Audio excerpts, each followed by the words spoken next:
Hello दोस्तों, कैसे हैं आप। तो आज हम लेके आए हैं आपके लिए एक और नई अपडेट जो कि एमपी पुलिस कांस्टेबल एग्ज़ाम को लेके है।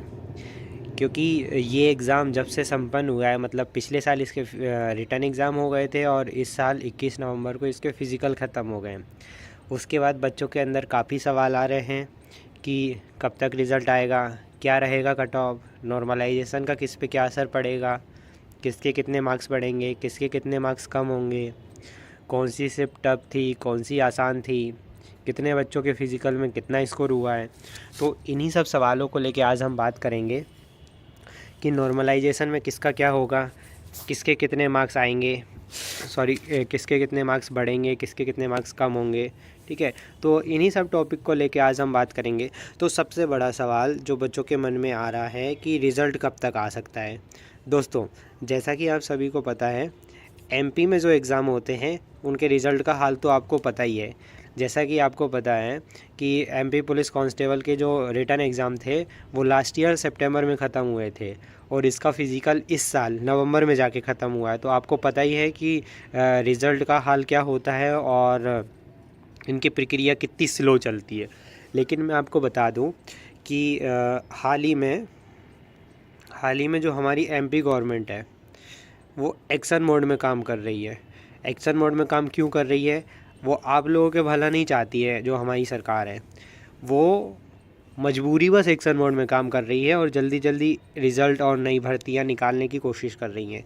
इसके पीछे की वजह है डिपार्टमेंट्स का खाली हो जाना। ठीक है, और एमपी पुलिस वालों के लिए तो एक बहुत बड़ी खुशखबरी ये है कि जैसे ही ये भर्ती कंप्लीट हो जाएगी उसके बाद नई भर्ती भी बहुत जल्दी आएगी। ज़्यादा पदों पे नहीं आएगी, 6-7 हज़ार पदों पे ही आएगी, लेकिन वो भर्ती भी बहुत जल्दी आपको देखने को मिल।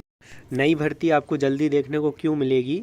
क्योंकि 2028 में मध्य प्रदेश में सिंगस्त है, तो उसकी तैयारियों को लेके जो एमपी गवर्नमेंट है वो अभी से तैयार हो गई है कि उन्हें सिंगस्त की तैयारी करनी है। वहाँ पे सुरक्षा के लिए काफ़ी पुलिस वाले चाहिए होंगे।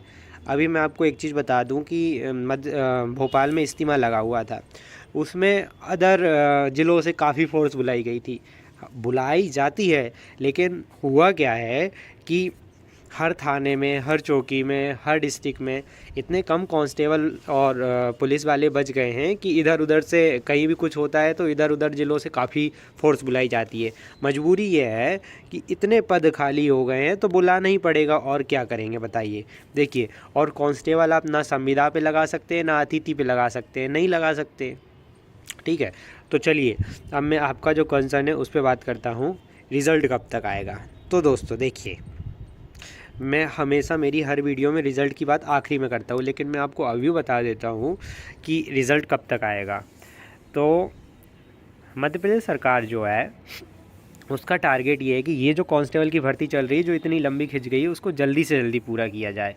उसी वजह से उन्होंने फ़िज़िकल ले लिए, और फ़िज़िकल का भी ये लग रहा था कि अभी नहीं लेंगे, इसको और आगे बढ़ाएंगे, लेकिन उन्होंने ले लिए। 21 नवंबर को जैसे ही इसके फ़िज़िकल ख़त्म हो गए, उसकी उन्हें रिज़ल्ट देने की जो प्रक्रिया है आयोग ने शुरू कर दी है।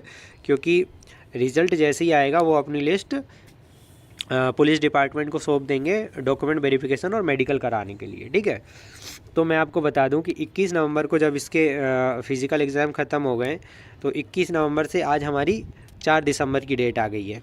ठीक है, तो 4 दिसंबर आ गया आज, तो लगभग 15 दिन इसके फ़िज़िकल हुए हो चुके हैं हमें।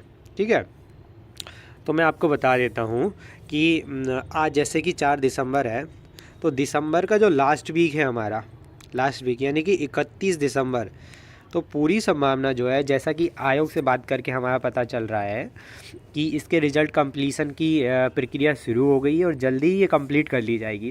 क्योंकि बहुत सारे प्रावधान होते हैं आरक्षण को लेके, और कैटेगरी वाइज इनको सीटें बांटना होती है, बहुत सारी चीज़ें होती है। और जैसा कि आपको पता है मध्य प्रदेश में 87 और 13 वाला जो लफड़ा चल रहा है, ठीक है, तो उसको लेके भी अलग अलग डिवीज़न किया जाता है।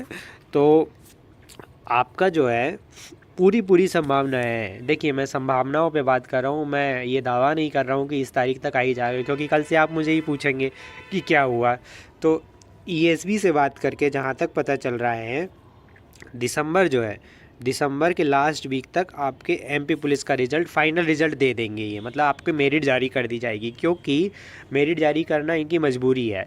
उसके बाद थोड़ा समय डॉक्यूमेंट वेरिफिकेशन और मेडिकल में भी लगेगा। उसके बाद ये लोग ज्वाइनिंग में आपके लिए समय नहीं देंगे, ना डॉक्यूमेंट वेरिफिकेशन और ना मेडिकल के लिए समय देंगे। तो रिज़ल्ट की बात मैंने आपसे कर दी कि आप बिल्कुल निश्चिंत होकर बैठ जाइए। दिसंबर के पहले पहले, मतलब लास्ट 31 दिसंबर के पहले आपको इसका फाइनल रिज़ल्ट देखने को मिल जाएगा। अब मैं दूसरे टॉपिक पे बात करता हूँ कि कट ऑफ क्या रहेगी। ठीक है, जैसा कि मैं आपको पहले भी अपनी कई वीडियोस में कट ऑफ को लेकर बता चुका हूँ कि किस कैटेगरी की क्या कट ऑफ रह सकती है, लेकिन मैं आपको फिर से बता देता हूँ कि यदि कोई SC ST वाला बच्चा है, उसके अगर 140 प्लस बन रहे हैं, भले वो मेल हो या फीमेल हो, 140 या 140 प्लस उसके कितने भी बन रहे हैं, तो उसके होने की पूरी संभावना है उसके सिलेक्शन होने की। यदि कोई SC ST वाला बंदा है और या मेल हो या फीमेल हो, और यदि उसके 140 या 140 प्लस है, तो वो निश्चिंत होकर बैठ जाइए और अपने डॉक्यूमेंट्स तैयार करने की प्रक्रिया चालू कर दीजिए कि कहीं कोई कमी तो नहीं है डॉक्यूमेंट्स में, क्योंकि उसके होने की पूरी संभावना है। वहीं अगर मैं OBC, UR, OBC और EWS की अगर मैं बात करूं, ठीक है, UR, OBC और EWS की अगर मैं बात करता हूं, तो UR की बात मैं अगर सबसे पहले कर लेता हूं, तो मैं प्रीवियस अपनी वीडियोस में ही बता चुका हूं कि 148 से 150 के बीच में UR की कट ऑफ रहने की पूरी संभावना है। ठीक है वही अगर मैं OBC की बात करूं, OBC की कट ऑफ क्या रह सकती है, तो UR से ज़्यादा कम नहीं रहती OBC की कट ऑफ। तो आप ये मान के चलिए 146 से 148 के बीच में आप OBC की कट ऑफ मान के चलिए। मैं अभी UR OBC मेल की बात कर रहा हूँ, वही फीमेल में आप 2 से 3 नंबर कम कर लीजिए, ज़्यादा तो नहीं होगा, इतना कम कर लीजिए। वहीं अगर मैं EWS की बात करूं, तो EWS का कट ऑफ क्या रहेगा, तो EWS का वही 145 से 147 के बीच में आप लेके चलिए। ठीक है, तो मैं आपको मान के चलता हूं कि आप यदि UR OBC और EWS से बिलोंग करते हैं और यदि आपके मार्क्स 145 और 145 प्लस हैं, तो आप निश्चिंत रहिए। 145 और 145 से प्लस है तो आप निश्चिंत रहिए कि आपके होने की पूरी संभावना है। देखिए, ये जो मैं मार्क्स की बात कर रहा हूँ, ये मैं नॉर्मलाइजेशन के बाद के मार्क्स की बात कर रहा हूँ। ठीक है, कि किसका कितना मार्क्स बढ़ता है, कि कट ऑफ इतना ही रहेगा। ठीक है, बाकी अगर मैं ये बताऊँ कि अभी, तो आप अभी 1 से 2 नंबर अगर आप ऊपर नीचे हैं तो आपके होने की पूरी संभावना। देखिए, नॉर्मलाइजेशन होगा, मानता हूँ, लेकिन ये नहीं कि आपके 7 से 8 10 नंबर ऊपर नीचे हो जाएंगे, इतना नहीं होगा।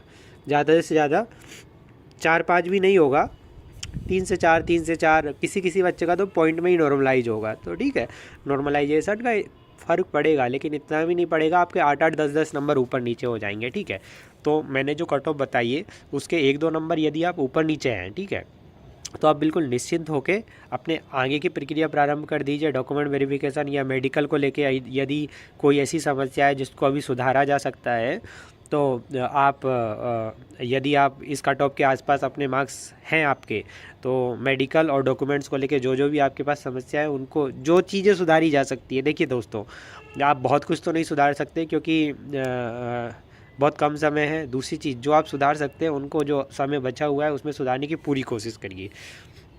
अब मैं अगली बात करता हूँ कि नॉर्मलाइजेशन की भी तो मैंने बात कर ही दी है कि नॉर्मलाइजेशन में क्या होगा और किसके कितने मार्क्स कम होंगे और ज़्यादा होंगे। ठीक है, तो नॉर्मलाइजेशन में आप ये मत मान के चलिए कि 8 से 10 नंबर ऊपर नीचे हो जाएंगे। ठीक है, या तो बच्चों के पॉइंट में मार्क्स कम ज़्यादा होंगे या 1 या 2 नंबर कम ज़्यादा होंगे। ठीक है, इससे ज़्यादा नॉर्मलाइज नहीं होगा। किसी किसी बच्चे के 4 से 5 हो सकते हैं, लेकिन मैं मेजॉरिटी बच्चों को लेके बात कर रहा हूँ। हम 1-2 बच्चों को लेके तो बात नहीं कर सकते कि कुछ परसेंटेज में लोगों के 4 से 5 कम नंबर भी ज़्यादा कम हो गए, लेकिन मैं मैक्सिमम बच्चों की बात कर रहा हूँ कि आप 2 से 3 नंबर मार्क्स के मान के चलिए। ठीक है, जो एवरेज बच्चे हैं, मैक्सिमम बच्चों के मुश्किल से 2 नंबर ऊपर नीचे होंगे, इससे ज़्यादा नहीं होंगे। ठीक है, और जो बच्चे 150 प्लस है वो तो बिल्कुल वर्दी अपनी सिलवा ही लीजिए। ठीक है, क्योंकि आपके ज़्यादा नॉर्मलाइज होंगे नहीं, और 150 प्लस वालों का तो सिलेक्शन श्योर है। ठीक है, 155 160 तो इन्हें तो कोई रोक ही नहीं सकता। ठीक है, दूसरी बात, बच्चे कमेंट्स में काफ़ी मार्क्स बता रहे हैं कमेंट्स में कि मेरा इतना स्कोर हुआ है, उतना स्कोर हुआ है, तो आप उन सभी कमेंट्स की वजह से घबराएं नहीं और पॉजिटिव बने रहें। बाकी मैंने आपको बता ही दिया कि रिज़ल्ट कब तक आ सकता है। ठीक है, तो हमने किस किस टॉपिक की बात कर ली कि नॉर्मलाइजेशन में क्या हो सकता है, रिजल्ट कब तक आएगा। तो बाकी अब मैं ये बात करता हूँ कि कम नंबर वालों का क्या होगा। तो बहुत सारे बच्चे ऐसे हैं कि जिनके मार्क्स थोड़े कम हो रहे हैं, ठीक है। तो मैं अगर उनको लेके बात करूँ, तो अगर कम नंबर वालों को लेके अगर मैं बात करूँ, तो कम नंबर वालों का क्या होगा। देखिए, दो टाइप के लोग मिलेंगे हमें, ठीक है। दो टाइप के लोग हमें मिलेंगे। कैसे कैसे लोग मिलेंगे। पहले बच्चे तो वो मिलेंगे हमें कि जिनका रिटर्न में अच्छा हुआ है, रिटर्न में अच्छा हो गया, लेकिन फिज़िकल कमज़ोर रह गया, मतलब फिज़िकल उनके उम्मीद से काफ़ी ज़्यादा बिगड़ गया, ठीक है। पहले टाइप के बच्चे हमें ये मिलेंगे। दूसरे टाइप के बच्चे ये मिलेंगे हमें कि उनका रिटर्न में कम स्कोर है, लेकिन उन्होंने मेहनत करके जो उन्हें समय मिला है उसका सदुपयोग करके उन्होंने फिजिकल अपना बहुत ज़्यादा मजबूत कर लिया है, ठीक है। तो हमें केवल ये दो टाइप के बच्चे मिलेंगे, ठीक है। बाकी मैं उनका तो कुछ कहूँगा ही नहीं, जिनके रिटर्न में भी अच्छे हैं, फिजिकल में भी अच्छे हैं, वो तो निश्चिंत ही रहे, ठीक है। मैं केवल दो कैटेगरी के बच्चों की बात कर रहा हूँ, जिनके रिटर्न में कम है लेकिन फिजिकल में अच्छा स्कोर कर लिया। दूसरी चीज़, जिनके रिटर्न में अच्छे हैं लेकिन फिजिकल में स्कोर किसी कारणवश कम हुआ है, ठीक है। तो मैं उन बच्चों की बात अगर मैं करता हूँ, तो देखिए, मैंने जैसे कि आपको कट ऑफ बताई है 140 प्लस यदि किसी का भी है, ठीक है, तो वो निश्चिंत होकर बैठ जाए। दूसरी चीज़, यदि आपका रिटर्न में कम स्कोर है, ठीक है, लेकिन आपने फिजिकल में अच्छा कर लिया, रिटर्न में कम स्कोर क्यों हुआ है। रिटर्न में कम स्कोर इसलिए हुआ है कि आपकी जो शिफ्ट थी, आपकी जो शिफ्ट थी वो काफ़ी टफ आई होगी, ठीक है। क्योंकि आपने रिटर्न की तैयारी अच्छे से की होगी, लेकिन फिर भी यदि आपका थोड़ा बहुत कम स्कोर हुआ है 2-4 नंबर, तो आपकी शिफ्ट टफ आई होगी। तो मैं आपको ये चीज़ बता दूं कि जिसका रिटर्न में कम स्कोर हुआ है उसकी पूरी संभावना है कि नॉर्मलाइजेशन में उसके मार्क्स बढ़ जाएंगे, ठीक है। नॉर्मलाइजेशन में बढ़ने की आपकी पूरी संभावना है, 2 से 4 नंबर आपके बढ़ सकते हैं, ठीक है। और आपने फिजिकल में भी अच्छा स्कोर कर लिया है, तो यदि आप 140 प्लस है, मान लीजिए कोई ओबीसी वाला बच्चा है, उसके 142 अभी आ रहे हैं, 142 143 का बन रहा है दोनों को मिला के। यदि उसके 2 से 4 मार्क्स बढ़ जाते हैं, हम अप्रोक्स 3 मार्क्स मान के चलते हैं, 143 उधर हो रहा था तो 146 इधर टोटल करके नॉर्मलाइज करके अगर उसका इतना हो गया, तो इसकी पूरी संभावना बनती है कि आपका सिलेक्शन होने की पूरे चांस है, ठीक है। तो आप जो बच्चे जिनका कम स्कोर हो रहा है, मतलब 2-3 नंबर उनको ऐसा लग रहा है कि मेरे अगर 2-3 नंबर और होते तो मैं श्योर रहता, तो यदि आपके 2-3 नंबर कम हो रहे हैं तो आपको बिल्कुल भी डरने की ज़रूरत नहीं है।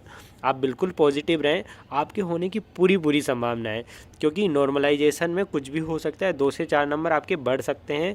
तो आप अपने आप को ये मान के मत चलिए, ना घबराइए, ना डिमोटिवेट होइए कि मेरे 2 से 3 नंबर और होते तो हो जाता, अब मेरा क्या होगा। तो दोस्तों, यदि आपको ऐसा लग रहा है कि मेरे 2 से 3 नंबर कम है, तो आप बिल्कुल मत घबराइए, पॉजिटिव रहिए, आपका सिलेक्शन ज़रूर होगा, ठीक है। बाकी मैंने बात कर ली है नॉर्मलाइजेशन को लेके, कम नंबर वालों को क्या होगा, रिजल्ट कब तक आएगा। दूसरी चीज़, अगर मैं मेडिकल कब तक होगा, तो मैं आपको ये बता दूं, जैसे ही रिज़ल्ट आपका जारी कर दिया जाएगा, रिज़ल्ट आने के बहुत जल्दी 15 दिन का समय मुश्किल से देंगे ये लोग आपको मेडिकल और डॉक्यूमेंट वेरिफिकेशन के लिए बुलाने के लिए। तो डॉक्यूमेंट्स की बात तो मैं अपनी कई वीडियोज़ में कर चुका हूँ कि आपको 4 चीज़ें, आपका नाम, पिताजी का नाम, माताजी का नाम और आपकी डेट ऑफ बर्थ, ये 4 चीज़ें आपकी हर डॉक्यूमेंट्स में सेम होनी चाहिए, ठीक है।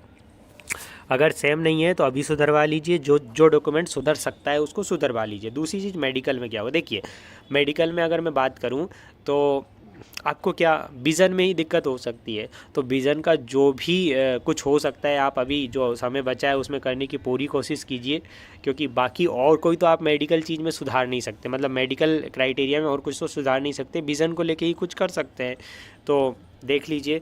बाकी मेडिकल में भी आपको बिल्कुल भी समय नहीं दिया जाएगा, तो जो समय अभी आपके पास बच रहा है उसमें ज़्यादा से ज़्यादा चीज़ें सुधारने की कोशिश करिए।